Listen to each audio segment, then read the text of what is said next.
온목사와 성결기 시편 65편입니다. 오늘도 함께 귀한 말씀 함께 읽으면서 주님의 귀한 은혜를 나누기를 원합니다. 시편 65편 함께 읽겠습니다. 시편 65편 다윗의 시 인도자를 따라 부르는 노래. 하나님이여 찬송이 시온에서 주를 기다리오며 사람이 소원을 주께 이행하리이다. 기도를 들으시는 주여 모든 육체가 주께 나아오리이다. 죄악이 나를 이겨 싸우니 우리의 허물을 주께서 사하시리이다. 주께서 택하시고 가까이 오게 하사 주의 뜰에 살게 하신 사람은 복이 있나이다. 우리가 주의 집 곧 주의 성전의 아름다움으로 만족하리이다. 시편 65편은 다윗의 시 인도를 따라 부른 노래인데 이 시편 65편은 찬양시입니다. 그러니까 63편은 감사시, 64편은 탄식시, 65편은 찬양시입니다. 그런데 이 찬양은 많은 신학자들이 이렇게 말합니다. 봄비를 구하는 기도와 추수의 기쁨을 찬양하는 시다. 그러니까 오늘 이 찬양시는 다른 것이 아니라 정말 하나님의 아름다운 축복을 기다리면서 그를 추수의 축복으로 감사로 고백하는 아름다운 찬양의 시.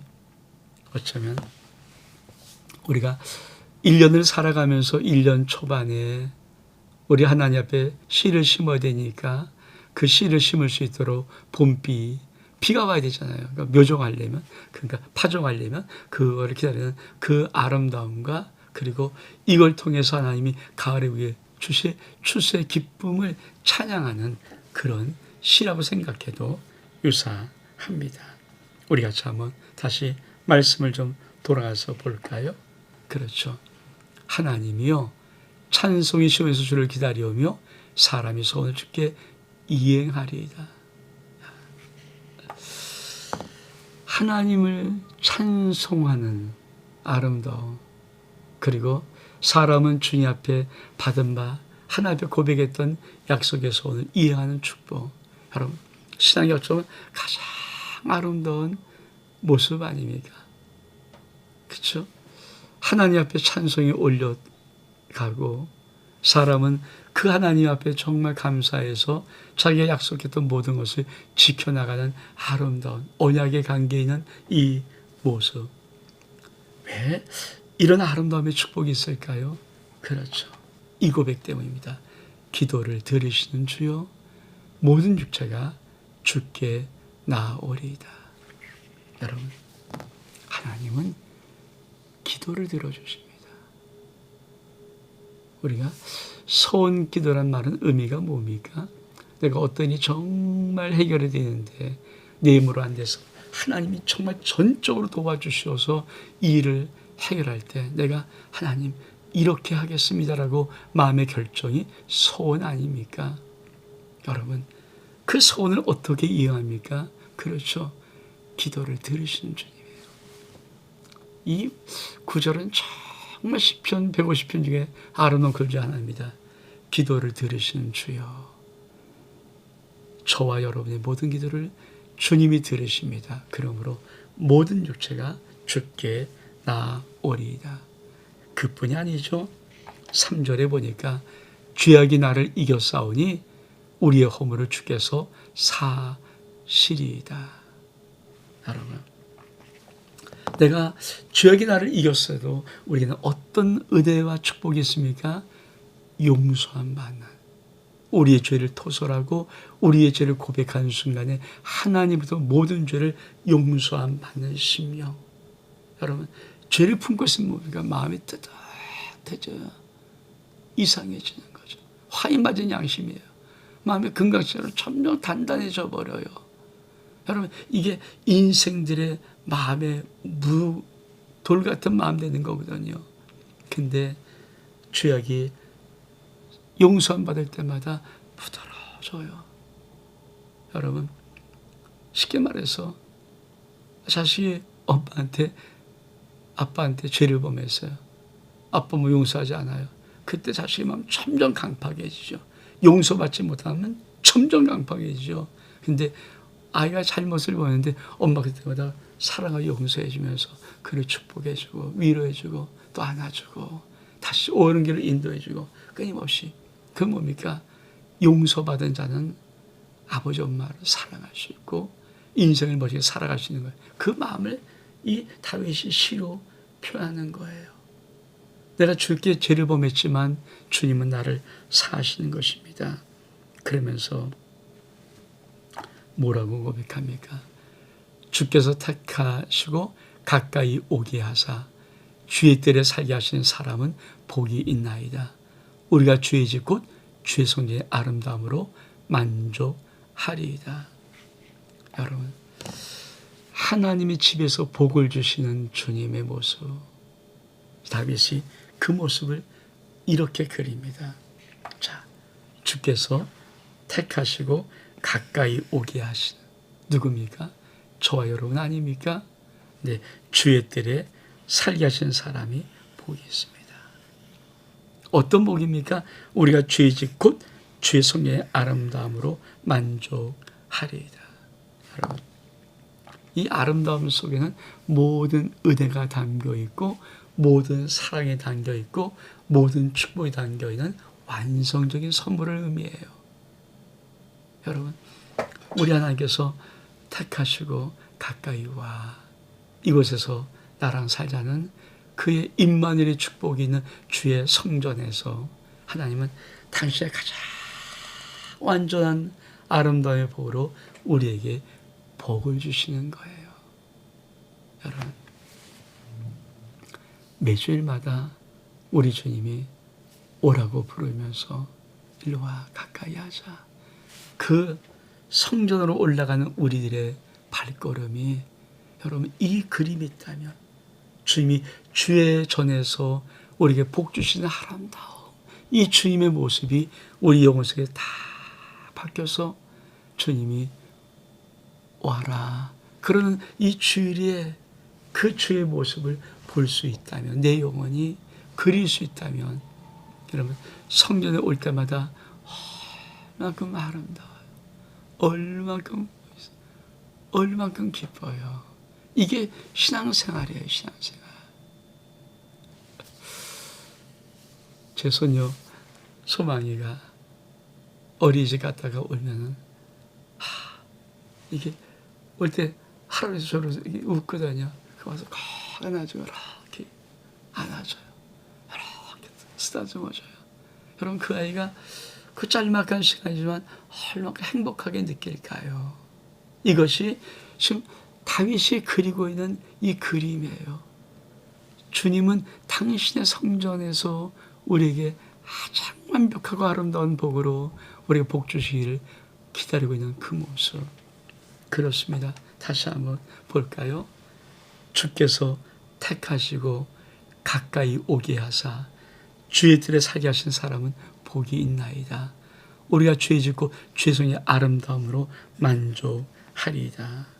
그러면서 다윗은 뭐라는가?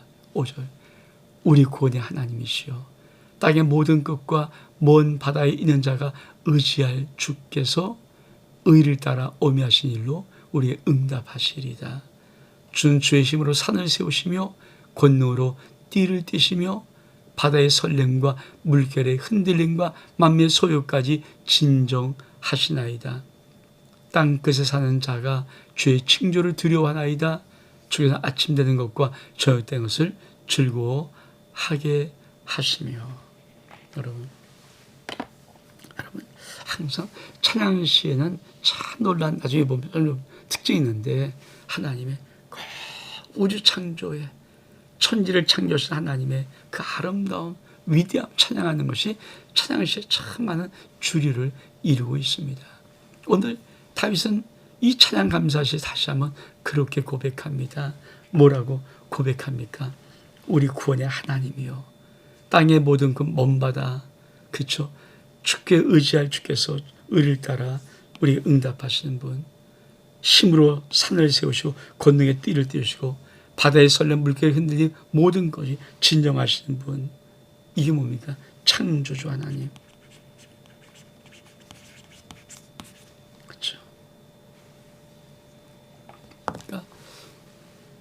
왜 하나님이 우리에게 그 완전 아름다운 복을 주시냐? 그분은 우주 만물을 창조하시고 오늘도 역사하신 주권자 하나님이시기 때문에 그 하나님이 어떤 인생을 우리에게 주기를 원하시는가? 9절에 보니까 땅을 돌보사 물을 되어심이 윤택케 하시며 하나님이 강에 물을 가득하게 하시고 이같이 땅을 예비하신 후에 그들에게 곡식을 주시는도다. 주께서 밭고랑에 물을 넉넉히 대사 그 이랑을 평평하게 하시며 또 담비로 부드럽게 하시며 그 싹에 복을 주시는도다. 우주를 창조하신 하나님이 우리를 사랑하셔서 우리의 한 해 한 해 농사 앞에 하나님이 물을 가득하게 하시고 밭 이랑에 물을 드시고 담비를 내려주면서 싹을 하시는 이 아름다운 자연의 섭리, 이거를 다윗이 그리는 거예요. 여러분, 하나님이 대자연 속에 인간이 살아갈 수 있는 모든 만물들을 이렇게 양육하고 이렇게 기르시듯이 그 하나님이 어찌 예수의 생명값, 아들의 생명값으로 산 우리들을 어찌 축복하지 않으시겠습니까? 그러면서 뭐라고 말합니까? 주의 은택으로 한 해를 관시우시며 주의 길에는 기름방울이 떨어지며 들의 초장에도 떨어지니 작은 산들이 기쁨으로 띠를 떼어나 초장은 양떼로 옷 입고 골짜기는 곡식으로 덮였으며 그리 다 즐거워 외치고 또 노래하나이다. 우리가 시편 65편은 그렇죠.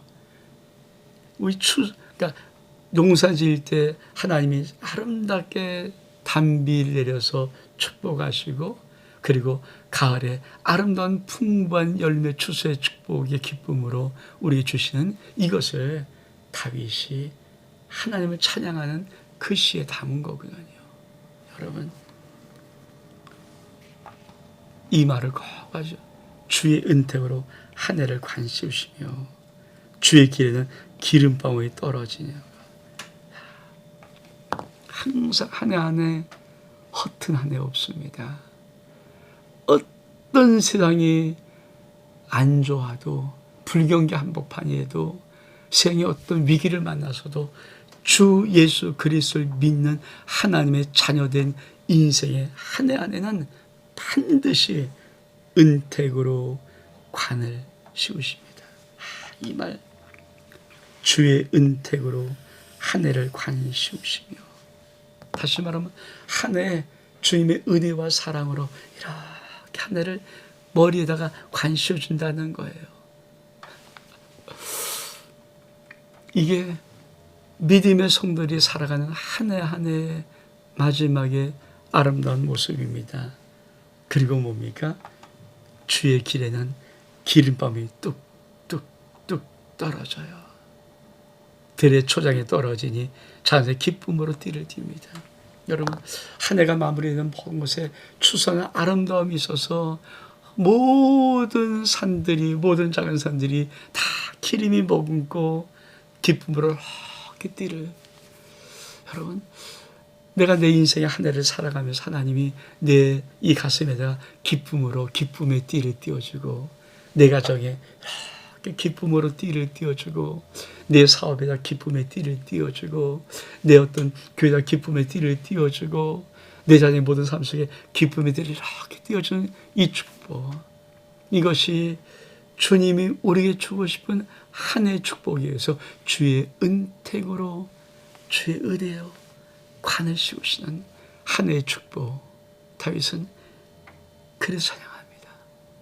그래서 주님 찬양합니다 말하는 거예요.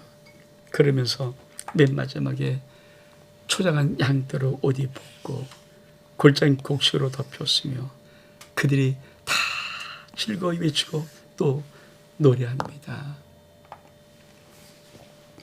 여러분, 시편 65편은 정말 여러분이 인생 속에서 한 해를 그리면서 계속 이 축복의 시를 여러분 가슴 속에 담아 놓으시면 우리의 한 해의 삶 속에 세상은 이런 소문, 저런 소문, 이런 위기, 저런 위기, 이런 어려움, 저런 어려움, 이런 혼란, 이런 역경으로 우리를 찾도 싸는 것일지라도 여러분 어떤 생일자 주님은 주의 은택으로 한 해를 관사 씌우시고 기쁨으로 종민아 기쁨의 띠를 띄어라. 너희 종민아 너희 가정에 기쁨의 띠를 띄워주마. 너희 자녀들에게 기쁨의 띠를 띄워주마. 네가 직장에 기쁨의 띠를, 네가 사업에 기쁨의 띠를, 너희 몸된 교회에 기쁨의 띠를. 여러분 정말 시편 65편 이 주옥 같은 귀한 찬양의 아름다운 시를 여러분 영혼 속에 그리면서 한 해의 마지막은 이 은혜가 있는 축복으로 살아갈 수 있기를 주의 이름으로 축복합니다. 온 목사와 성결기 시편 65편 여기서 마칩니다. 샬롬.